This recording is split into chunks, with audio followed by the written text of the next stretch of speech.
बिस्मिल्लाहिर्रहमानिर्रहीम। ये अभी हमें फ़र्क देखना है कि ट्रैवलिंग वेव या जिसको प्रोग्रेस वेव्स भी कहते हैं उसमें, और स्टेशनरी वेव या दूसरे जो स्टैंडिंग वेव्स उसमें। सबसे पहले चलो मैं रेड पेन लेता हूँ। पहले एक मैं इस तरीके से टेबल टाई बनाता हूँ।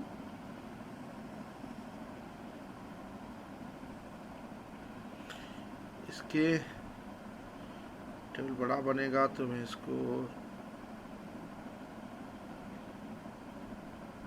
टेबल बड़ा बनेगा यकीनन।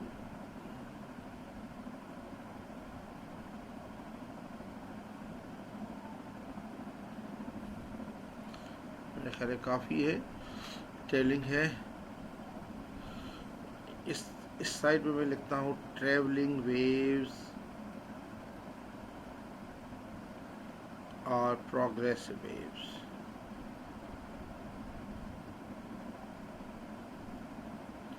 इधर लिखता हूँ स्टेशनरी वेव्स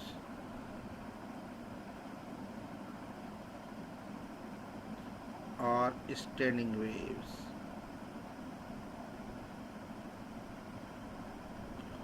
और नंबर 1, इसका भी नंबर 1 होगा।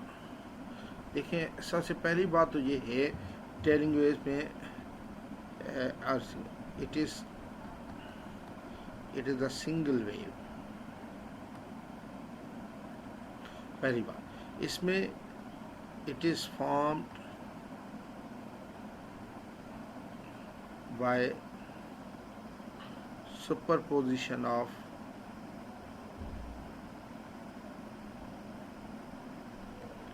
two similar traveling waves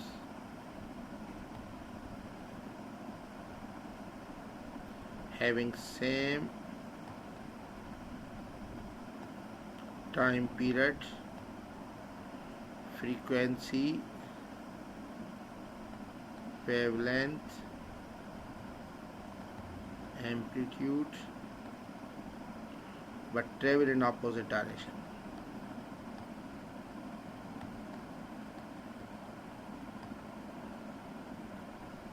यानी बेसिक डिफरेंस तो ये है कि ये जो हमारी वेव है,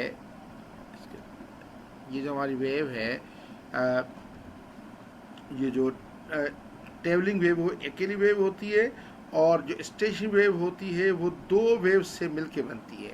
अब नंबर 2, ये मेरा ट्रेवलिंग वेव्स का है। इसमें ये कि ऑल यानी ऑल पार्टिकल्स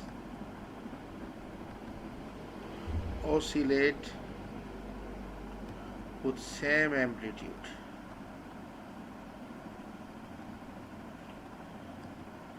देखें, जो हमारी एम्पलीट्यूड, जो हमारी ये वेव्स हैं ट्रेवलिंग वेव्स या प्रोग्रेस वेव्स, उसमें सारे पार्टिकल्स एक ही तरह से ओसिलेट करते हैं। इसमें ये कि जनरली, किनको सेम भी हो सकता है, लेकिन generally particles oscillate with different amplitude।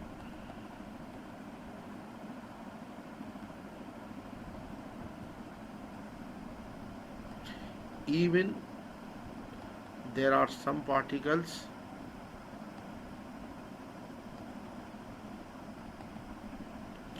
which do not oscillate at all।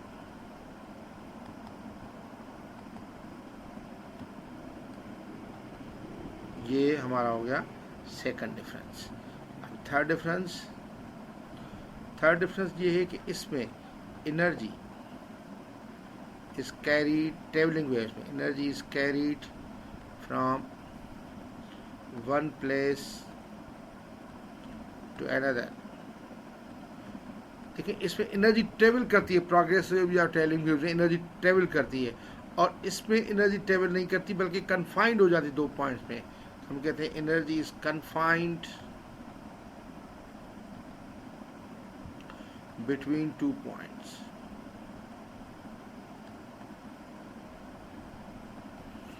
Number 4, इसका जो वेव प्रोफाइल है, wave profile consists of troughs and crests और rarefaction and compressions। यानी जो वेव प्रोफाइल है ट्रेवलिंग वेव्स का, वो या तो ट्रफ या क्रेस्ट पे होता है ट्रांसवर्स वेव के लिए, या फिर रेयरफेक्शन और कंप्रेशन में होता है। और इसका जो है wave profile consists of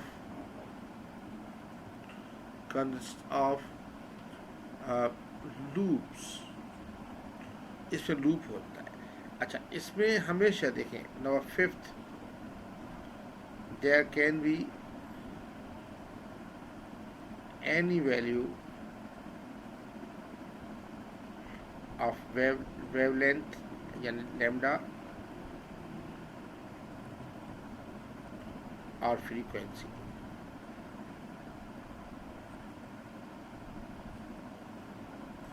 but stationary wave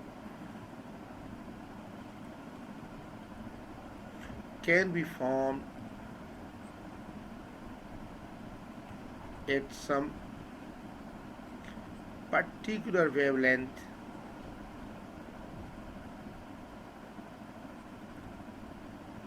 और फ्रीक्वेंसी। हर वक्त वेव फॉर्म नहीं हो सकती, पर्टिकुलर वेवलेंथ पे और पर्टिकुलर फ्रीक्वेंसी होगी तो स्टेशनरी वेव फॉर्म हो सकती है, पर हर वक्त नहीं हो सकती। लेकिन जो हमारी ये ट्रेवलिंग वेव या हमारी प्रोग्रेस वेव है, उसकी वेवलेंथ कुछ भी हो सकती है। तो ये देखें मैंने 5 ये चौथा, ये 5वां फ़र्क है, सॉरी ये नंबर मैंने गलत लिख दिया जल्दबाजी में। ये 5 डिफरेंसेस मैंने बताए हैं। पहला डिफरेंस मैंने बताया, देखें कि it's a single wave travelling या प्रोग्रेस वेव, और इसमें लिखा है कि ये 2 सिमिलर वेव्स का बनती हैं जो जिनका एम्पलीट्यूड सेम हो, फ्रीक्वेंसी सेम हो, वेवलेंथ सेम हो, स्पीड सेम हो, टाइम पीरियड सेम हो, लेकिन अपोजिट डायरेक्शन में मूव करें। नंबर 1। नंबर 2, इसमें all particle oscillate to same amplitude. इसमें प्रोग्रेस वेव्स में या ट्रेवलिंग वेव्स में, लेकिन स्टैंडिंग या स्टेशनरी वेव्स में generally particles do not oscillate with the same amplitude. Even कुछ ऐसे भी पार्टिकल होते हैं जो बिल्कुल ऑसिलेट नहीं करते। इसमें नंबर 3 ये है कि energy is carried from one place to another place या अनदर पॉइंट ट्रेवलिंग वेव में, लेकिन स्टेशनरी वेव में energy is confined between 2 points. फिर 4th में इसका वेव प्रोफाइल जो होता है ट्रेवलिंग वेव्स का, या तो ट्रफ क्रेस्ट होता है या फिर कंप्रेशन और रेयरफेक्शन पे होता है, लेकिन इसका वेव प्रोफाइल जो होता है वो लूप्स पे होता है। 5वां ये है कि इसकी ट्रेवलिंग वेव या प्रोग्रेस वेव की कोई भी वेवलेंथ तो कोई फ्रीक्वेंसी वेव बन जाती है, लेकिन स्टेशनरी वेव्स का ऐसी बात नहीं है। स्टेशनरी वेव्स एक मखसूस किस्म की वेवलेंथ और मखसूस किस्म की फ्रीक्वेंसी में बनती है किसी मखसूस हालात में, वरना हर वेवलेंथ में या हर फ्रीक्वेंसी में वो नहीं बन पाती।